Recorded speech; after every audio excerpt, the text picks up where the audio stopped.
سلام علیکم. شوکتی محمد با شما هستم و در برنامه امروزی پیام نیوز سه خبر اقتصادی را تقدیمتان میکنم. اینک سرخط خبرها. مشمش یا واقعیت؟ بازار نوشاکی های گازدار و سپیرتی را رستم امامعلی مونوپول میکند. دوام سال 2019 در تاجیکستان 260,000 صاحب کار فعالیت خود را قطع کرده اند.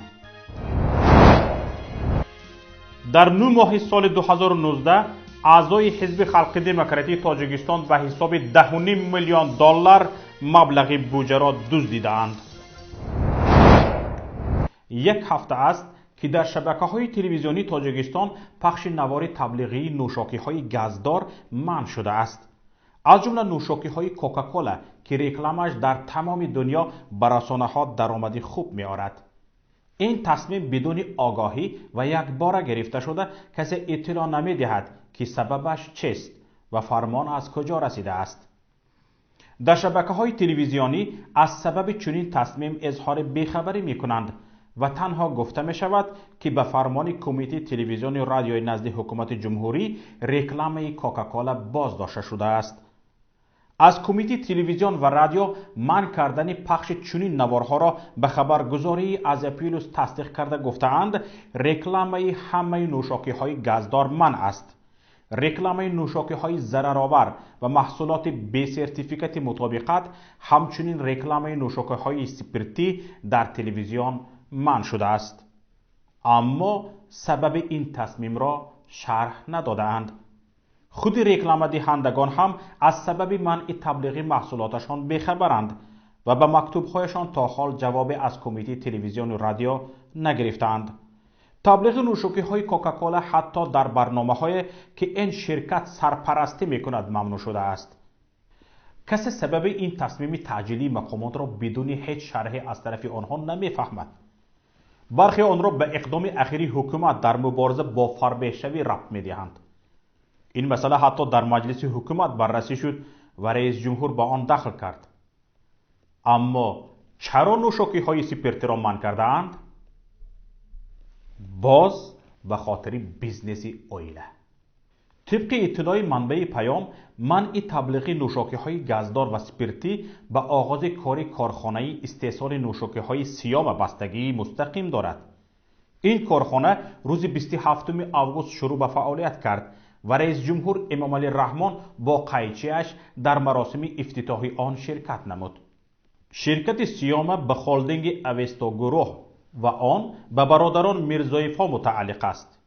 این شرکت که ظاهراً به عائله تعلق ندارد با سرعت رشد می‌کند و مانع‌ها را از راهش دور می‌سازد. میرزایف‌ها غیر رسمی کل بیزنس داروخانه را انحصاری کردند. چند شرکت از جمله آریان فارم، دوستی، مدد به ظفر میرزایف و برادرش جمشید تعلق دارند. داروفروش‌های کشور وظیفه دارند نماینده این شرکت‌ها باشند و دارو را تنها از آنها گیرند. داروخانه‌های مستقل در تاجیکستان دیگر باقی نمانده‌اند. فشار مونوپولیست‌ها، تفتیش‌های پی در پی مقامات انداز، دادستانی، خدمات سوختار خاموش کنی و غیره آنها را مجبور کرده‌اند زیر قنات میرزایف‌ها روند و نماینده آنها باشند. داروها را هم از انبار آریان فارم میگیرند. میرزایف‌ها مناسبات خوب تجاری با شرکت‌های داروسازی هندوستان، روسیه و آلمان به راه مانده‌اند. حق مونوپولی را در کشور تنها یک عائله دارد و آن هم عائله رئیس جمهور. از کجا میرزایف‌ها این حق را پیدا کرده‌اند و با سرعت پیش می‌روند؟ در اصل اوستا گروه و تمام بیزنس آنها تنها 30% به خودشان تعلق دارد. 70% آن مال رستم امامعلی است. در همه پیشروی‌های بیزنس میرزایف‌ها دست شهردار دوشنبه دیده می‌شود. این است که آنها توانستند یا عمیق‌تر کرده گوییم رستم امامعلی توانسته است یکی از سردرآمدترین بیزنس‌ها در جهان داروفروشی در تاجیکستان را مونوپولی خود سازند.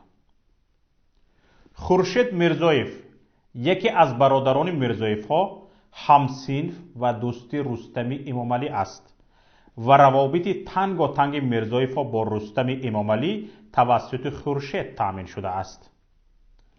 حال حاضر خورشید میرزایف رسما به کارهای جمعیتی مشغول می باشد و در وظیفه نایب اولی پرزیدنت فدراسیون فوتبال و دبیر کل آن فعالیت می کند. هرچند خورشید حلقه وصل کننده عائله آنها با رستم امامعلی است، به تجارت برادرانش مشغولند. برادر کلانی او ظفر میرزایف رسما یک منصب عادی رهبری فدراسیون شахمات تاجیکستان را اشغال کرده است. هرچند شهروند تایلند است، این امر نه در گرفتن وظیفه و نه در انحصاری کردن یک تجارت کلان در تاجیکستان برایش مانعی ایجاد نکرده است. او همچنین مالک شرکت های ایوالت هلسکه لیمیتد هندوستان و ابستریگن لیمیتد در لندن بریتانیا کبیر است. پولهای بیزنس دارو در تاجیکستان هم توسط ظفر شسته می شوند. تجارت آنها با این تمام نمی شود. جمشید میرزایف مالک مرکز سودایی یاور می باشد. همچنین او نماینده خیاندای در تاجیکستان است. محمد میرزایف مالک شرکت ساختمانی استرای سرویس و نماینده زواد اتوبوس براری ترکیه اکی می باشد. برادر دیگری آنها الهام میرزایف مالک شرکت های ابستریگن هالدینگ لیمیتد و سپی مدیکال التدی تاجیکستان است و در دو شرکت فوق الزرق ایوالت هلسکه لیمیتد هندوستان و ابستریگن لیمیتد سهم دارد. در تاجیکستان در 9 ماه سال جاری حدود 260,000 صاحبکار انفرادی فعالیت خود را قطع کردند. در این باره اگنتی آمار نزد رئیس جمهور تاجیکستان اطلاع می دهد. از این شمار 209,000 صاحبکار دارای پتنت، 43,300 صاحبکار دارای شهادتنامه و 7,500 خواجگی دهقانی هستند. چنین شمار در تاریخ تاجیکستان رکورد بوده نسبت سال گذشته 11% یا خود 25,600 نفر می باشد. از شمار عمومی صاحبکاران تنها در 9 ماه سال 2019 22.5% آنها از ادامه فعالیت دست کشیدند. در 1 اکتبر سال روان در جمهوری 553,000 نفر صاحبکاران انفرادی در قید مقامات مربوطه قرار داشتند که 313,000 با پتنت، 77,000 از روی شهادتنامه فعالیت کرده، 161,009 خواجگی‌های دهقانی می باشند. اما تعداد صاحبکاران فعالیت کننده به مراتب کمتر از شمار بالاست. از خواجگی‌های دهقانی که چون صاحبکاران انفرادی در قیدند 52.6% صاحبکاران دارای پتنت، 35.6% و شهادتنامه‌دارها 11.7% فعالیت می‌کنند. شمار عمومی صاحبکاران انفرادی مشغول کار 293,004 را تشکیل می‌دهند. صاحبکاران انفرادی فعالیت داشته بیشتر از همه با 36.8% به ولایت سوغد راست می آید. همین نشان دهنده در ولایت ختلان 31.5%، ناحیه های تابع مرکز 18.5%، شهر دوشنبه 11.9% و به ولایت مختار کوهستان بدخشان 1.3% می باشد.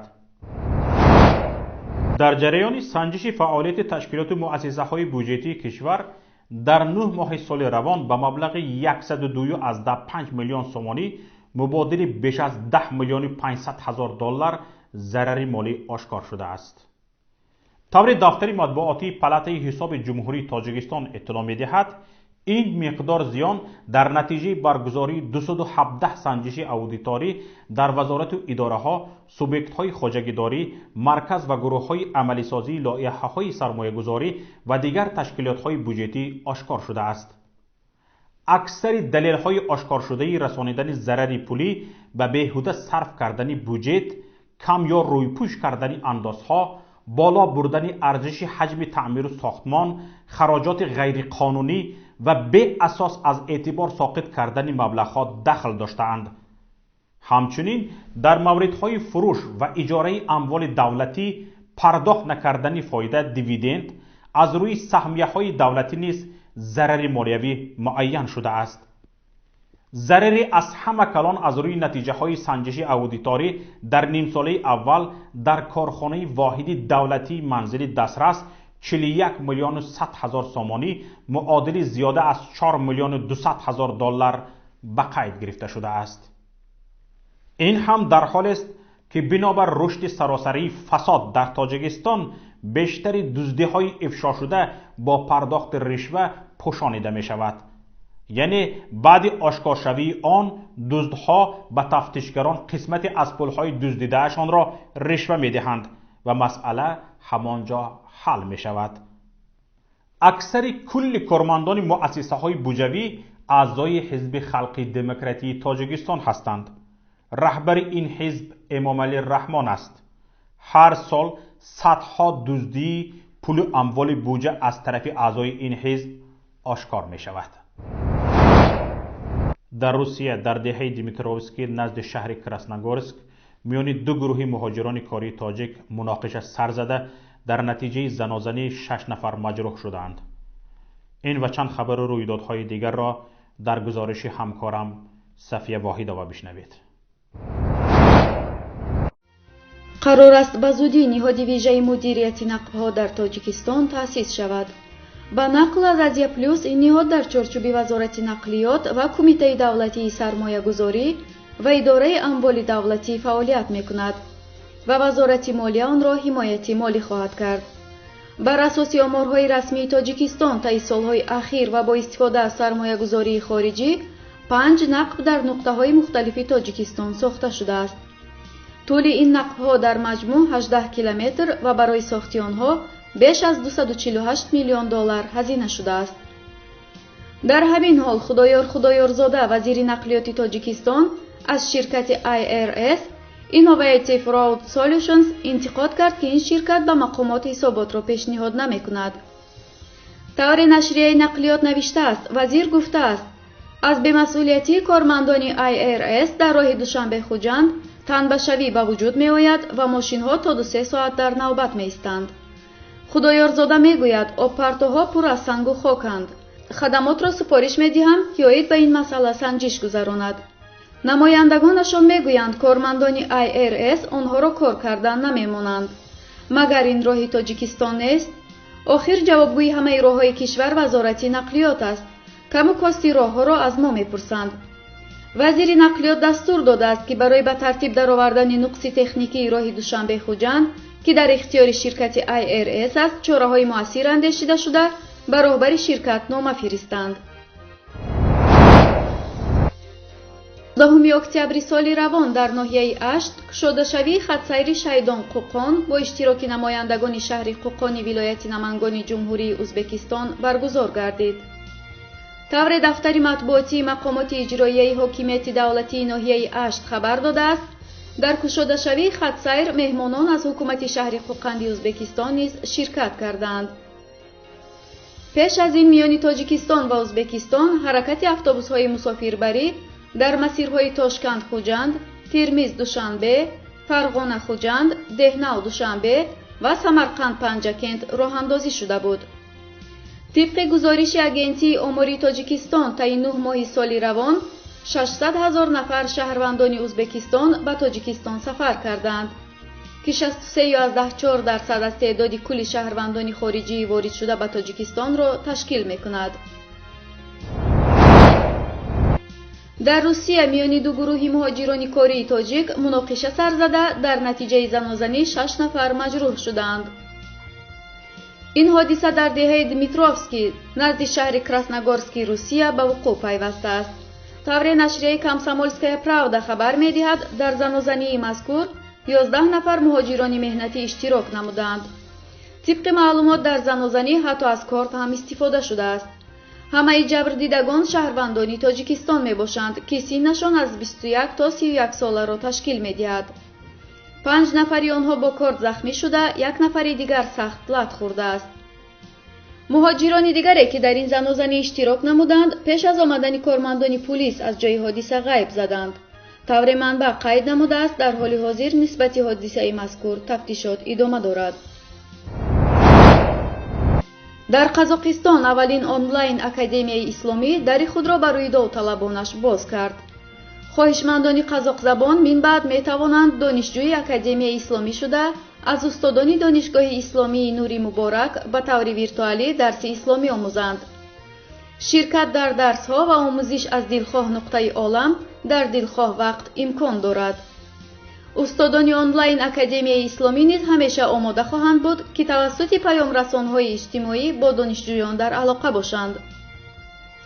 دانشجو بعد از خود نمودن 120 درس ویدیویی صاحب سرتیفیکات ختمی آنلاین اکادمیای اسلامی می شود. طور سامانه ummed.kz خبر می دهد دانشجویانی که با بهای اعلی اکادمی را ختم می کنند به سفر حج عمره سرفراز خواهند شد. مهلت تحصیل در آنلاین اکادمی 1 سال بوده از 2 بست عبارت است و هر یک بست 6 ماه دوام می کند.